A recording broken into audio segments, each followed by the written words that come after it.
안녕하세요. 반갑습니다. 오늘은 신명기를 공부하도록 하겠습니다.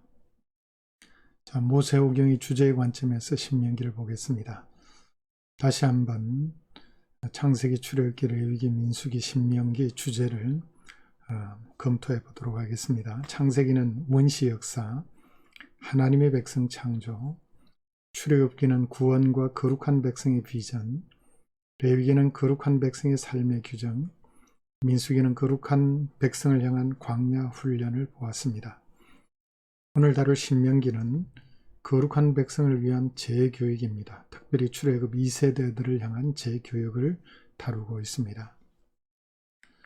자, 신명기의 구조를 보도록 하겠습니다.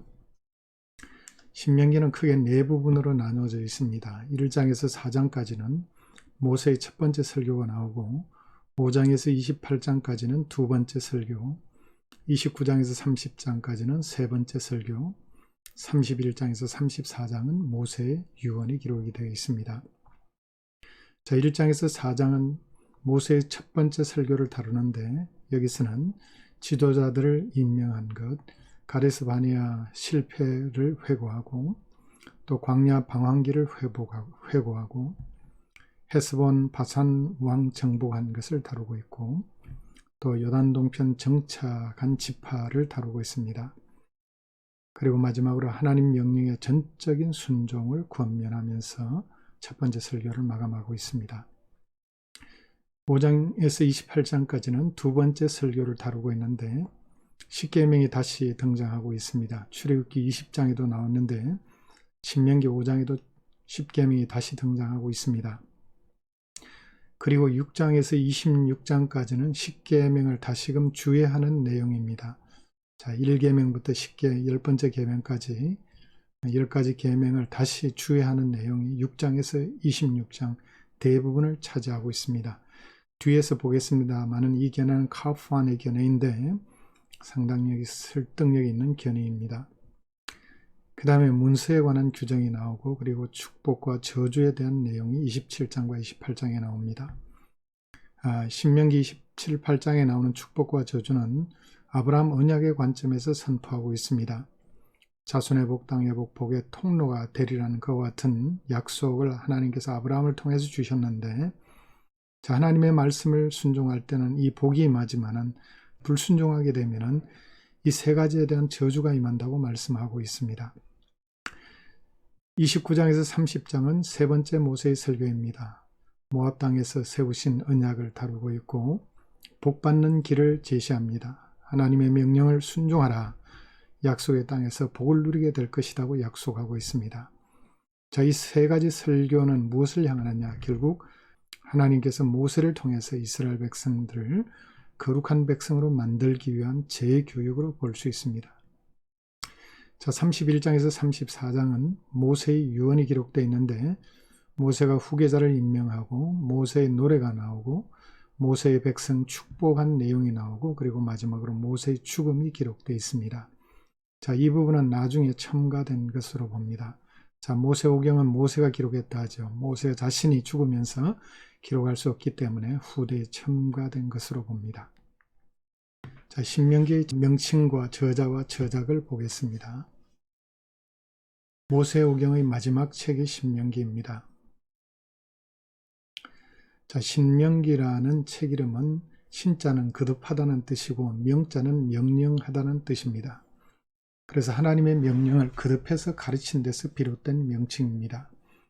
영어 명칭인 Deuteronomy 두 번째 법이란 뜻인데 같은 의미입니다. 이 말은 70인역에서 유래한 것입니다. 기독교와 유대교는 오래전부터 신명기를 모세의 저작으로 여겼습니다. 신명기 34장에 나오는 모세의 죽음에 관한 이야기는 후대에 첨가된 것입니다. 그 외에도 후대의 편집의 흔적을 발견할 수 있지만 예를 들면 오늘까지라는 말들 신명기 34장 6절에 신명기의 대부분 메시지는 모세 자신이 기록한 것입니다. 모세 자신이 기록으로 남긴 여러 흔적들을 보게 됩니다. 신명기에는 율법을 문서화한 여러 흔적들을 보여주고 있습니다. 참고 구절들을 보시길 바랍니다. 자, 신명기의 핵심 메시지를 보겠습니다. 신명기는 명칭이 암시하듯이 출애굽 2세대들을 대상으로, 즉 신세대들을 대상으로 율법을 재교육한 것입니다. 가나안 땅 정복을 앞두고 모세가 모압 평지에서 전했던 세 편의 연설 혹은 설교입니다. 그가 강론을 시작한 때가 출애굽 제40년 11월 1일입니다. 1장 3절에 따르면 출애굽 1세대는 이제 여호수아, 갈렙, 모세 자신 외에는 남은 사람이 없습니다. 광야에서 성장한 신세대들이 약속의 땅을 정복하기 전에 가나안 땅에 들어가서 어떻게 살아야 할 것인지를 교육한 것입니다. 율법을 재교육한 것이기 때문에 신명기에 나오는 대부분의 율법들은 이미 출애굽기, 레위기, 민수기에 포함되어 있는 내용입니다. 그런데 기계적인 반복이 아니라 이전 세 책에 있는 내용 중에 빠진 것도 있고 신명기에서 새로 가르치는 내용도 있습니다. 전반적으로 신명기에서는 율법의 근본적인 정신을 강조하고 있습니다. 내가 오늘 내 행복을 위하여 내게 명하는 여호와의 명령과 규례들을 지킬 것이 아니냐.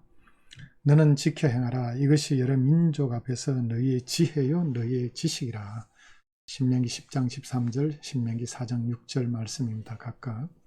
또 신명기 4장 8절에는 오늘 내가 너희에게 선포하는 이 율법과 같이 그 규례와 법도가 공의로운 큰 나라가 어디 있느냐라고 말씀하고 있습니다. 율법은 부담스러운 규정이 아니라 이스라엘 백성이 지키게 되면은 행복과 지혜와 지식과 공의로움에 이르게 된다고 강조하고 있습니다. 신명기 구조에 대한 대표적인 견해 4가지를 살펴보도록 하겠습니다. 조약으로서의 신명기, 자, 어떤 내용인지 뒤에서 보겠습니다. 통치체제로서의 신명기, 그리고 십계명의 해설로서의 신명기, 마지막으로 연설로서의 신명기 등 4가지 주된 견해가 있습니다. 자, 먼저 조약으로서의 신명기 구조를 보겠습니다. 주전 2000년기의 히타이트 문명의 국제조약과 같은 윤곽과 구조를 갖고 있는 것으로 봅니다. 대표적인 학자는 클라인, 키친 같은 학자입니다. 정복자 왕인 종주가 정복당한 왕인 봉신과 조약을 맺은 관례를 따라 신명기가 기록되었다는 견해입니다. 하나님은 종주로서 그의 백성인 이스라엘에게 조약의 형식으로 말씀하시고 있다는 견해입니다. 자, 이 견해를 주창한 클라인에 의하면 신명기의 구조는 주전 1000년기의 아시리아 시대의 조약들보다 주전 2000년기의 히타이트 조약의 구조를 지니고 있기 때문에 신명기가 모세 시대의 저작임을 지지하는 강력한 증거로 여기고 있습니다. 그렇지만 최근에 다른 견해들이 등장하면서 이제는 신명기가 고대 근동의 조약 전통을 따르지만 다소 자유로운 방식을 취한다고 보고 있습니다. 자, 그 다음에 조약들과 신명기 구조를 이제 비교한 것인데요. 자, 1장 1절에서 15절까지는 전문에 해당됩니다. 자, 1장 6절에서 3장 29절까지는 역사적 서언에 해당되겠습니다. 그리고 4장에서 26장까지는 규례들, 기본적인 규례들이 4장 1절에서 11장까지이고 상세한 규례들이 12장부터 26장까지 나옵니다. 그리고 저주와 축복, 비준이 27장에서 34장까지, 31장에서 34장은 승계를 위한 절차들이 나옵니다. 증인들에 대한 호명, 공적인 낭독을 위한 규정이 나오고 있습니다. 자, 신명기 6장에서 26장까지는 십계명의 해설로 보는 견해가 등장합니다. 자, 이 견해는 1979년 스티븐 카프만이 발표한 논문에서 비롯된 것입니다. 이 견해에 따르면 십계명을 4가지 범주인 권위, 존엄성, 충성, 권리와 특권으로 분류하고 제1에서 4계명과 제5에서 10계명을 이 범주에 따라 서로 연결시켜보는 견해입니다. 이 견해도 어느 정도 설득력은 있지만 본문을 엄밀히 분석해보면 정확하게 맞지 않는 부분들이 있습니다. 예를 들면 제3계명에 해당되는 것으로 분류한 신명기 13장은 우상숭배와 더 관련성이 깊어 보입니다. 다른 본문들도 이 구도에 맞춰서 보기 힘든 부분들이 있습니다. 차라리 신명기 6장 26장의 내용 중에 십계명을 구체적으로 설명하는 부분에 한해서 연관성을 찾는 것이 적절할 것입니다. 자, 십계명과 신명기, 카우프만의 견해를 이제 요약한 도표입니다. 자, 주관심사 권위, 존엄성, 충성, 권리와 특권인데 신적인 영역에 해당되는 것, 권위에 해당되는 것은 제1계명이 신명기 6장에서 11장까지가 해당되고요. 그 다음 존엄성과 관계된 것이 제2계명인데 신명기 12장이 여기에 해당되고요. 충성과 관계된 것은 제3계명인데 신명기 13장에서 14장 21절까지가 해당되겠습니다. 권리와 특권에 해당되는 것은 제4계명인데 신명기 14장 22절부터 16장 17절까지 해당되겠습니다. 그 다음 인간관계 영역과 관계된 것은 권위와 관계된 것은 제5계명인데 신명기 16장 18절에서 18장 22절까지가 여기 해당되겠습니다. 존엄성과 관계된 것은 제6, 7, 8계명이 해당되겠는데 신명기 19장 1절에서 21장 23절, 22장 1절에서 23장 14절, 23장 15절에서 24장 7절까지 해당되겠습니다.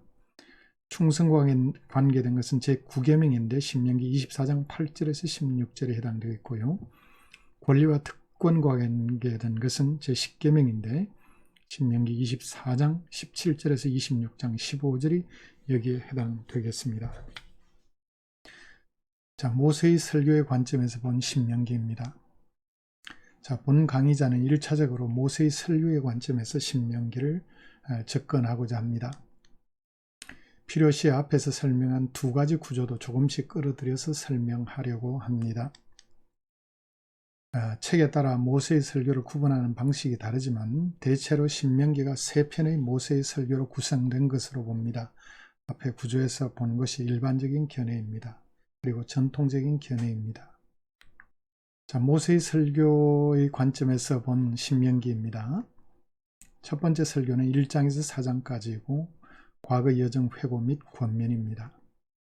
두 번째 설교는 5장에서 28장까지이고 율법에 대한 강론이 등장하고 있습니다.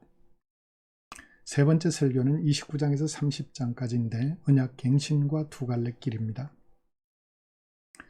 마지막으로 맺는 말이 31장에서 34장까지 기록되어 있는데 리더십 성계와 모세의 노래, 축복, 죽음 등이 기록되어 있습니다.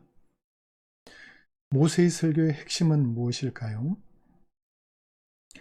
신명기는 신세대가 가나안 정복이라는 대과업을 앞에 두고 모세가 이들로 하여금 가나안 땅을 정복하도록 독려함과 동시에 가나안 땅에 들어가서 어떻게 해야 아브라함의 복을 향유할 수 있을지를 가르치고 있습니다. 요컨대 신명기에 나오는 모세의 세 번의 설교는 철저히 아브라함 언약의 관점에서 주어진 것입니다. 모세의 첫 번째 설교는 하나님께서 호렙산, 즉 시내산에서 아브라함, 이삭, 야곱에게 주리라고 약속하신 그 땅을 정복하라는 말씀으로 시작합니다. 1장 8절 말씀입니다. 모세의 마지막 설교의 마지막 구절은 여호와를 사랑하고 그의 말씀을 청종하게 되면 아브라함, 이삭, 야곱에게 주리라고 맹세하신 땅을 향유하게 된다는 말씀으로 결론을 맺고 있습니다. 모세의 두 번째 설교에도 하나님께서 이 약속의 땅을 주시는 것은 아브라함 언약의 성취임을 밝히고 있습니다. 모세의 설교는 철저히 아브라함 언약에 기초하고 있습니다. 약속의 땅 정복은 아브라함 후손이 완수해야 할 과업입니다. 이는 무엇을 상징하는 것일까요? 약속의 땅은 하나님 나라를 상징하는 곳입니다. 하나님은 우리를 하나님 나라 백성으로 만들기 위해 부르셨습니다. 그런데 약속의 땅을 거부한 것은 하나님 나라에 들어가기 싫어하는 것과 같습니다. 영적인 차원에서 보면 구세대가 광야 생활 가운데 죽은 것은 하나님 나라에 들어가기를 거부하였기 때문인 것입니다. 신세대는 과연 약속의 땅에 들어갈 수 있을까? 모세의 설교를 통하여 약속의 땅 정복은 신세대의 과업임을 밝히고 있습니다. 이는 하나님의 백성의 궁극적인 삶의 목표는 하나님 나라를 향한 삶이야 함을 의미하는 것입니다. 즉 천국을 바라보는 삶이 하나님의 백성의 궁극적인 삶의 목표가 되어야 한다는 말씀이죠. 자, 그런데 이를 거부했으니까 얼마나 심각한 죄입니까? 이제 첫 번째 설교입니다. 1장에서 4장의 내용입니다. 과거 여정을 회고하고 번면하는 내용이 주된 내용입니다. 모세의 첫 번째 설교는 과거 40년간 광야 생활을 회고하면서 몇 가지 중요한 점을 부각하여 교육합니다. 하나님은 이스라엘 백성이 시내산에서 출발하여 조상 아브라함과 이삭과 야곱에게 약속하신 가나안 땅을 정복하도록 지시하십니다. 모세는 백성의 수령들을 세우게 된 배경을 설명하면서 하나님께서 이스라엘 자손을 하늘의 별같이 많게 하셨기 때문이라는 사실을 상기시킵니다. 또 현재보다 1000배나 많게 하시기를 원하고 그들에게 복 주시기를 기원합니다. 1000부장, 100부장, 50부장과 10부장을 임명하면서 공정하게 재판하도록 권고한 사실을 회고하고 있습니다. 자, 먼저 가데스 바네아 사건을 회고합니다. 모세는 가데스 바네아에서 12명의 정탐꾼을 보낸 사건을 회고하면서 이들을 보내게 된 것이 백성의 요구에 의해서 시작된 것임을 밝히고 있습니다. 그런데 정탐꾼들은 가나안 땅의 거민들의 키와 성읍의 견고함과 안악 자손들로 말미암아 낙담하여 가나안 땅 정복하기를 거부합니다. 모세는 하나님의 능력을 믿고 가나안을 정복하도록 독려했지만 결국 백성은 하나님을 믿지 않았습니다. 이로 인해 출애굽 1세대는 여호수아와 갈렙 외에 광야에서 모두 죽는 비극을 당하게 된 내력을 회고하고 있습니다. 모세는 백성 때문에 하나님께서 모세 자신에게도 진노하셔서 가나안 입성이 거부된 사실을 밝히고 있습니다. 모세는 이 회고를 통해 9세대는 하나님을 믿지 않는 불신앙으로 인해 하나님께서 아브라함, 이삭, 야곱에게 약속하신 가나안 땅에 들어가지 못하게 된 비극을 설명하고 있습니다. 9세대의 불신앙으로 가나안 입성이 거부된 사건은 신세대가 항상 기억하고 반복하지 말아야 할 실수이기 때문에 모세는 광야 40년간 사건들 중에 이 사건을 특별히 부각시키고 있습니다. 그 다음 가데스에서 모압 평지까지 이어집니다. 신명기 2장에서 3장에서는 가데스 바네아를 출발하여 에서의 자손이 살고 있던 에돔과 롯의 자손이 살고 있던 모압과 또 다른 롯의 자손이 살고 있던 암몬 지역을 통과한 내력을 설명하고 있습니다. 하나님께서 에돔과 모압과 암몬과 싸우지 말도록 지시하십니다. 그 이유는 하나님께서 이 땅들을 그들의 기업으로 주었기 때문입니다. 하나님은 자신의 선민뿐만 아니라 다른 민족들에게도 기업을 주시는 하나님이심을 드러내고 있습니다. 모압 평지까지 이동하면서 하나님께서 헤스본 왕 시온과 바산 왕 옥을 이스라엘 백성의 손에 넘겨주셔서 정복한 일과 그리고 이들의 땅을 르우벤, 갓, 므낫세 반지파에게 나누어 준 일도 여기서 회고하고 있습니다. 그리고 요단 동편의 땅을 분배받은 르우벤, 갓, 므낫세 반지파는 무장하고 가나안 정복 전쟁에 앞장서야 함을 강조하고 있습니다. 하나님께서 이스라엘 백성을 애굽에서 구출하신 목적은 궁극적으로 가나안 땅을 정복하는 데 있기 때문에 요단 동편에 정착한 이들 지파에게 가나안 땅 정복의 모범을 보일 것을 주문하고 있습니다. 모세는 다시금 이스라엘 백성 때문에 자신까지 가나안 입성이 거부된 뼈아픈 과거를 회고하고 있습니다.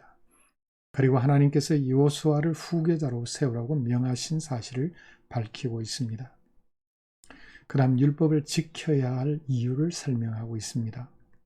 신명기 4장은 모세가 백성에게 규례와 법도와 명령을 지켜야 할 이유를 설명합니다. 그 이유는 신세대가 율법을 순종해야 앞으로 살게 되고 가나안 땅을 정복할 수 있기 때문입니다. 모세가 율법을 강론하는 이유는 가나안 땅에 들어가서 지키도록 하기 위함이라고 거듭 밝히고 있습니다. 계속 반복되는 말은 율법을 지키라, 준행하라는 말입니다. 그리고 자녀들에게 부지런히 가르치라고 명하고 있습니다. 율법은 이스라엘 백성들에게 짐이 아니라 이들이 지켜 행하면 이들의 지혜요 지식이 되고 하나님과 밀접한 교제를 누리게 되고 공의로운 큰 나라가 될 것이라고 격려하고 있습니다. 신세대로 하여금 율법을 대하는 태도를 근본적으로 바꾸도록 가르치고 있습니다. 또 반복해서 우상 숭배의 위험에 대해서 경고하고 있습니다. 어떤 형상이든지 우상을 만들지 말라고 엄중히 명합니다. 우상을 숭배하면 하나님은 소멸하는 불, 질투하시는 하나님이시기 때문에 곧 멸망당하게 될 것이라고 경고합니다. 이들이 우상을 섬기게 되면 이들에게 임할 저주들도 아브라함 언약의 관점에서 선포하고 있습니다. 약속의 땅에서 망하게 되고 여러 민족 중에 흩어질 것이라고 말씀합니다. 이는 곧 가나안 땅의 상실을 의미합니다. 그리고 민족의 숫자가 매우 줄게 되어 남은 수가 많지 않게 될 것이라고 경고합니다. 이는 큰 민족의 복의 역행을 의미하는 것입니다. 무엇보다 가장 심각한 저주는 하나님과의 언약 관계가 깨어지고 목석의 신들을 섬기는 신세가 된다고 경고합니다. 여기서 미래를 예측하는 말을 모세는 남기고 있습니다. 만약 이들이 우상 숭배로 말미암아 하나님께서 여러 민족들에게 흩어버리실 때 이들이 자신의 죄를 깨닫고 하나님을 마음을 다하고 뜻을 다하여 찾으면 하나님을 만나리라고 약속하고 있습니다. 후일에 이들이 하나님께 돌아와 말씀을 청종하게 될 것을 내다봅니다. 하나님께서 그의 백성을 완전히 버리시지는 않는 이유는 조상들과 맺으신 언약 때문임을 밝히고 있습니다. 앞으로 불순종으로 포로 생활이 있을 수 있지만 그들로 하여금 돌아오게 하는 이유는 아브라함 언약 때문임을 밝히고 있습니다. 마지막으로 모세는 시내산에서 하나님께서 이스라엘 백성에게 불 가운데서 말씀하신 일과 애굽에서 이들을 구원하기 위하여 행하신 기적들을 상기시킵니다. 이 모든 기사와 이적들이 여호와만 하나님이시오 다른 신이 없음을 깨달아 알게 하기 위한 것이라고 강론합니다. 모세는 다시금 하나님께서 이스라엘을 구원하신 것은 조상들을 사랑하신 언약적 사랑 때문임을 밝히고 있습니다. 그러므로 여호와 외에 다른 신이 없는 것으로 알고 오직 여호와의 규례와 명령을 지키도록 권고합니다. 이것이 이들이 약속의 땅을 오랫동안 향유할 수 있는 비결임을 밝힙니다. 약속의 땅을 향유할 수 있는 비결은 하나님의 말씀 순종에 달려있다는 말입니다. 이어서 모세는 두 번째 설교를 통해 십계명부터 시작하여 율례들을 강론하고 있습니다. 이제 5장에서 28장은 두 번째 설교입니다. 율법에 대한 강론입니다. 자, 5장은 십계명을 강론하고 있습니다.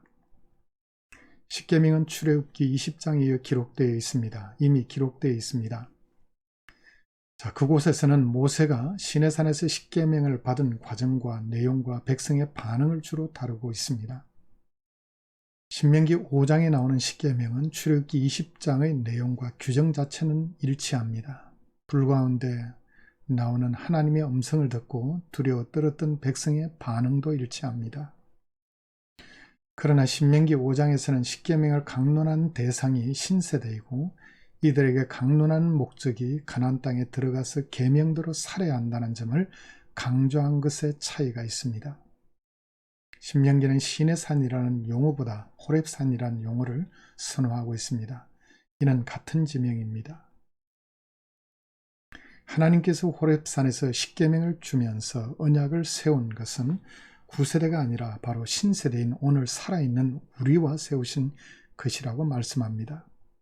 십계명을 지켜야 할 대상이 바로 이 율법을 듣고 있는 신세대란 사실을 강조하고 있습니다. 출애굽기와 마찬가지로 신명기도 십계명을 주시는 이유가 하나님께서 이스라엘 백성을 애굽 땅 종살이 하던 곳에서 구원하신 하나님의 은혜 때문임을 밝힙니다. 십계명 각 항목에 대한 해설은 출애굽기의 십계명 해설을 참고하기를 바랍니다. 요약하면 십계명 1에서 4계명은 하나님 사랑이 계명의 핵심이고 5에서 10번째 계명은 이웃 사랑이 핵심입니다. 십계명의 정신은 곧 따라오는 신명기 6장에서 다시금 강조하고 있습니다. 출애굽기와 신명기에 나오는 십계명을 비교하면 약간의 차이가 있습니다. 제4계명의 경우에는 출애굽기는 하나님께서 천지를 창조하신 후에 제7일에 쉬셨기 때문이라고 밝히고, 신명기는 하나님께서 이스라엘 백성을 애굽 종살이하던 곳에서 구원하셨기 때문에 안식일에 쉬도록 명하신 것으로 나옵니다.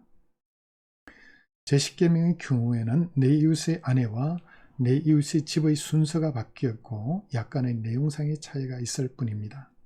그런데 대체로 거의 똑같습니다. 출애굽기와 달리 신명기에서는 하나님께서 명령과 규례와 법도를 주신 이유가 모세로 하여금 율법을 이스라엘 백성에게 가르쳐서 기업으로 주시는 땅에서 행하도록 하셨다고 밝히고 있습니다. 십계명 강론의 마지막에 모세는 하나님께서 이들에게 명하신 도를 행하면 살게 되고 복을 받게 되고 약속의 땅에서 이들의 날이 장구하게 되리라고 말씀하고 있습니다. 이 내용은 6장 1절에서 3절에도 반복되는데, 이 명령과 규례와 법도를 행하면 약속의 땅에서 복을 받게 되고 젖과 꿀이 흐르는 땅에서 번성하게 되리라고 강조하고 있습니다. 모세가 십계명을 강론하는 주된 목적이 신세대로 하여금 율법을 지킴으로 말미암아 약속의 땅에서 오래도록 아브라함 언약의 복을 향유하도록 하기 위함이었습니다.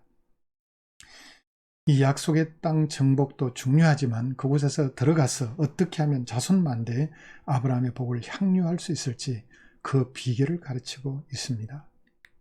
이번 시간 강의는 여기까지 하겠습니다.